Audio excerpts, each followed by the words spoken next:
Hey guys, so in the last video I was talking about my experience with dyeing my hair and how I melted all my hair off. So if you want to watch that video, you can check it out on my channel.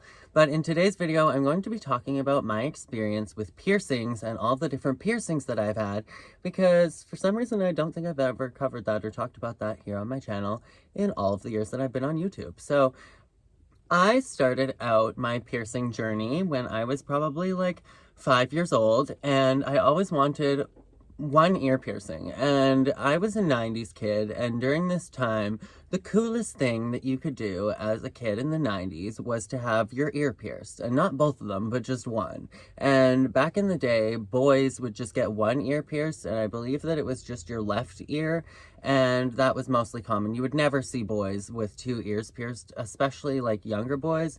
Girls, it was really popular at that point to go get your baby's ears pierced. I don't know if that's still super popular, but back then you would bring in your baby. A lot of people would go get their baby's ears pierced like really, really young, so that they couldn't fidget around with the piercing or anything, and they wouldn't even realize that it was there, because once you get into like school age, like 5, 6, 7, you go to get your ears pierced. Apparently kids like to play with their ears a lot, and then that puts you at risk of infection. So that is my understanding as to what the reason was as to why so many people got their babies' ears pierced.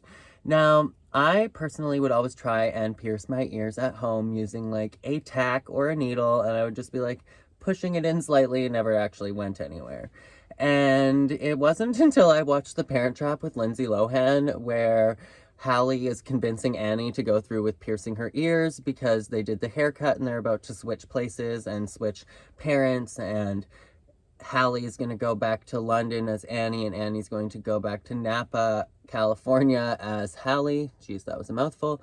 And so she can't go to camp with pierced ears and come back without them, so she convinces her to go through with piercing her ears, and she does it with a potato and a sewing needle that she sterilizes with a lighter. And I was like, oh, this is actually genius. And so she pierces the ear, they both scream, and I thought, okay, maybe I'll do this at home. So around that age, I was probably like 9 or 10, I still kept trying to pierce my ear with a needle, and I'd get like halfway through just doing it like really, really slow, or trying to freeze it with an ice cube. Never really worked. I tried piercing my ear so many times up until the point that I was literally in high school, and I was like, I don't want to do this anymore, or maybe junior high. Then towards the end of high school, it was like becoming this trend that people were stretching their ears or getting plugs, and I was like, I'm not going to do that, but I am going to get my ears pierced. So I went to Merle Norman, which is like a makeup academy, and they pierce your ears like the way with the gun, which is not the best way, because when you get a piercing and it's done with a gun, it is literally a solid needle that stabs through your ear, so it kind of like splits your earlobe, and a lot of the time they don't, and especially if you're getting it on your nose or your cartilage or anything, a lot of the time it's just not the best. And so when you get it done professionally, they will do it with a hollow needle where it actually cores out like a microscopic hole, and that's just way better for getting a piercing done. Now, when it comes to getting like a gun piercing here, it can rupture the cartilage, and I've had this cartilage pierced, and oh my goodness, that we'll get to next. But I got my ears pierced with the gun. It barely hurt at all. They did end up being slightly uneven, and I went to the store in the mall, which is called Culture Craze, and you're supposed to leave your earrings in for like, I don't know, 2 months or something, even or 2 weeks or something when they're healing. Needless to say, I did not do that. I was like, I want some fake plugs. I bought them. The gauge was too big. I went home and like shoved the plugs through my ears, like fake plugs, but the gauge was still too big. It was bigger than a regular ear piercing. And I shoved it through my earlobes that were freshly pierced, and it was not a good time. But they didn't end up being too bad. They healed. It took a long time, and I was loving my black plated fake plugs. They were probably actually my favorite earrings that I've had to date, and probably the most expensive, or most money I paid for a pair of earrings. Now, later, I decided that I was going to pierce my cartilage and that I was going to do it myself. So I used, disgusting to think about, a sewing machine needle, which is way bigger than a regular needle, because I was like, I need it to be big enough, because I had experience trying to pierce my earlobes where I got the needle through, but then I couldn't ever get an earring through because the needle was so small, and I couldn't pierce my ear with an earring because it wasn't sharp enough, and I didn't have a gun. I did get one later. Now, I tried using a sewing machine needle. Do not recommend. I do not recommend ever piercing yourself at home. And I pierced this cartilage, but I pierced it. There's like a giant lump of cartilage here that's a scar. I pierced it so that it would be coming outwards. And then I remember it being like so infected, or just like, it would just, even if it didn't look infected or anything, it was just always in so much pain. Sleeping was like absolutely unbearable, and it never healed, and I think that's because I had it coming outwards and it's supposed to go like straight back. And so I was thinking, oh well, I want a hoop in it, so it's gonna have to go coming like from here and go straight back out. And I remember my friend Keely flicking it once, and my stepdad flicking it once, and I like was in so much unbearable pain, and they thought it was just like a joke, but I was literally like bent over, like dying. And it was at that point that I was like, you know what, I've had enough, and I took it out and I let it heal. And because I took it out, you're not actually supposed to take out jewelry when it's infected. I think because I took it out, that's why it ended up healing as like this giant lump. It was a good time. Never again.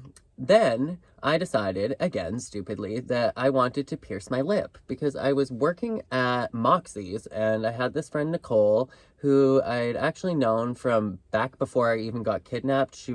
Her and her brother Spencer were friends of me and my brothers when we were really, really young. But anyways, I was working at Moxie's with her, and she had her lip pierced, and it was like a stud here and a stud there. And I was like, ooh, that looks so cool. But the piercing actually went through the lip. And so I decided that I wanted that, but I wanted my parents not to notice. So I used, again, a sewing machine needle. And I tried to make the piercing go through my lip, but like on the inside, which would have been absolutely horrible, because that would just like wear off all of your enamel. But needless to say, I actually did it, and just like grossed out thinking about it. I got the sewing machine needle through my lip, but I also used a barbell afterwards that was like a tongue ring barbell, and put it through the hole that I had just created in my own lip with the sewing machine needle. And then I went to school and kept it for the day, and my lip was just like way out to here. Yeah, it was not a good time. I took that one out. My lip ended up being like a giant swollen lump for like several months, but that was the stupidest piercing that I ever did ever. But did I learn my lesson? Absolutely not. And thinking about it now, I'm like, did I seriously do this many piercings to myself? Like, what the hell was I thinking? Anyways, so I did that. It was a horrible, horrible idea. And it was at this point that I was like, you know what, I'm going to go back to an actual piercer, and I'm going to, this time, just do it the right way. So I went to a legit, like, tattoo and piercing parlor, and decided to get my nose pierced. And my nose is still pierced. There's a hole there, and most people's noses heal up, like, really, really fast. But mine definitely... I mean, like, if you take out the jewelry, it heals up really fast, a lot of people say, but mine has never healed up ever. It's like the only piercing that I've ever had, aside from my earlobes, that has stayed. But at this point, I went and got my nose pierced, and that one, like, it made my eyes water, but it wasn't too bad. And I kept that one in for long enough for it to heal. And then I decided, you know what, I really, really want my tongue pierced. And at that point, both of my older brothers had got their tongues pierced before. My brother Bryden passed away at around 17, so he had passed away before I got my tongue pierced. So I couldn't ask him how freaking painful it was or anything, but everybody told me that it wasn't painful at all. So I was so afraid. Like, this is the piercing I was definitely the most afraid for, and I was definitely not going to get this done by myself, because I knew that there's like a major artery or something that runs through your tongue, so you could end up like paralyzed or not being able to speak anymore. And so I went to the piercing parlor with my friends, and I got my tongue pierced. And so I let that one heal. Basically, the way that they pierce your tongue, or at any piercing parlor that's like legit, they'll put a piercing like needle through, which is hollow, and then they'll put the actual piercing through the hollow tube and then pull out the tube, and then your piercing is in there. So they're not like piercing something and then shoving a piece of jewelry through like you'd be doing at home, which is a horrible, horrible idea, but I tried to do it anyways. Not with my tongue. So I kept my tongue ring in, and basically the barbell kept falling off. I remember I was working at Moxie's at the time, and you're definitely not supposed to work or try and speak or anything after for a few days. And so me being stupid and getting it done on an impulse decision, but also having a new job that I didn't want to get in trouble for, I went and got my tongue pierced, and then I went to work and took like a bunch of Advil extra strength and tried to serve people, and did serve people all night long. And then on top of that, tried to eat like a freaking crunchy clubhouse sandwich and like med bread while I was having a fresh tongue piercing. And learning how to eat and learning how to do anything when you have a tongue piercing is the worst. I still have a scar there. That's why it's like separated. And I used to have a really mobile tongue, like be able to do a flower and stuff, but my tongue had like no mobility for a long time after that. And I took my tongue piercing out because the barbell on the top kept falling out. And one morning I woke up and it had fallen out. And right as I was waking up, the barbell slid out of my tongue and I was like choking on it. And I walked upstairs like, oh my God, like, Mom, what do I do? Like, the barbell isn't, do I try and like swallow it, or do I try and choke it out? It was the worst, scariest experience. I ended up being able to go like and get it out before I swallowed it, but I was so afraid that it was gonna like lodge in my windpipe and I was literally going to die. And the barbell, when the ball would fall off, it would like chip the back of my teeth, and so I was like, I'm totally done with this. So I took that out. Then I also got my lip pierced, and you can still actually see the scar there. I didn't have this one for very long. I got that one done professionally as well. And while that one was healing up, or it was supposed to be healing up, I decided I wanted my nipple pierced. And again, decided, you know what, I'm going to do this myself. So I pierced my own freaking nipple and put a ring through it. And that was just also, do not recommend. I didn't have the nipple ring for very long. It didn't get infected or anything. I was just like, this is not me. I don't know why I have this. It actually like grossed me out after a while. So I was like, taking that out. But I remember going over to my friend Kyle's house with my friend Keely, and he had a cat, and I love cats, but I'm super allergic to them. Or actually, I think I was with my friend Alyssa as well. And I was cuddling the cat, and my lip just ended up like swelling up so bad that the jewelry was like stuck in my lip because I'm allergic to cats. So like me having like an open piercing on my face ended up swelling up, so I had to take out the piercing, and I still have a scar there. It was the absolute worst. Do not recommend going around things that you are allergic to if you have a fresh piercing. But throughout all of this time, I decided to stretch my ears. So after my ears had healed up with my fake plates, I decided that I wanted real plates, but I did my research online and found out that you can stretch your ears up to like a 0 gauge, which is like the size of a pencil, and you can do it to that size and they won't stretch back. And a lot of my friends were stretching their ears, and I was like, okay, I'll give it a try. So I used all of these different tapers, and over like a year or so I stretched my ears up to the size of the fake plates that I had.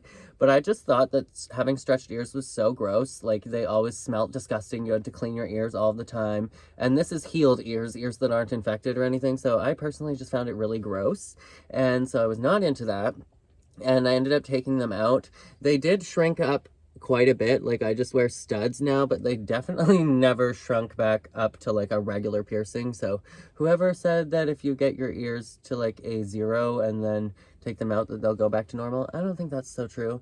Mind you, I do have like, I think Ehlers-Danlos syndrome probably. I've never received a formal diagnosis, but I do have very stretchy skin that probably has elastin problems or disordered elastin response compared to regular people's skin and their mobility of their skin. So I'm not sure on that one. But yeah, that is my story with my piercings. So to sum it up, going from the bottom to the top, never had my belly button or anything done. I don't have any tattoos either, but I had my nipple pierced, I had my lip pierced, I had through my lip pierced, I had my tongue pierced, I have my nose pierced still, and I have both of my ears pierced. I had this cartilage pierced, but I took that out as well.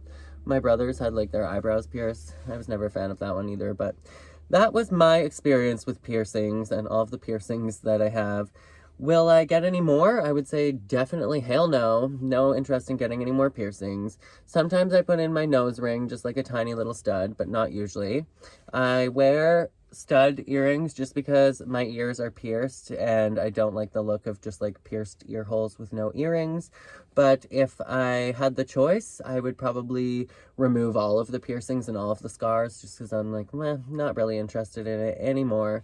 But that's also something that I did think about a lot before I even got the piercings, because I really wanted to be an actor. And I remember on America's Next Top Model, and everybody that you talk to would be like, if you want to be an actor, never get any piercings or tattoos. That's what it was like in the 2000s anyways. I don't think it really matters so much anymore, and working on set, in my own experience, everybody that has a tattoo, they just take note of it and get them to cover it up with makeup, or not, and then they just write that in continuity, and then they make sure that your tattoo is showing in every scene. And that's really it. It's not that big of a big deal. Or you can take out your piercings, etc., or you can act even though you have a piercing. It's not the end of the world. But yeah, that is my experience with piercings. Let me know what your experience is with piercings. Are you interested in getting any piercings? Have you had any piercings in the past? Did you have any piercings that went horribly, horribly wrong? Let me know down below. And I think that that is it for today's video. So as always, you can check out another one over here, and be weird, be wild, and stay sparkly. And I will catch you guys in the next one. Bye.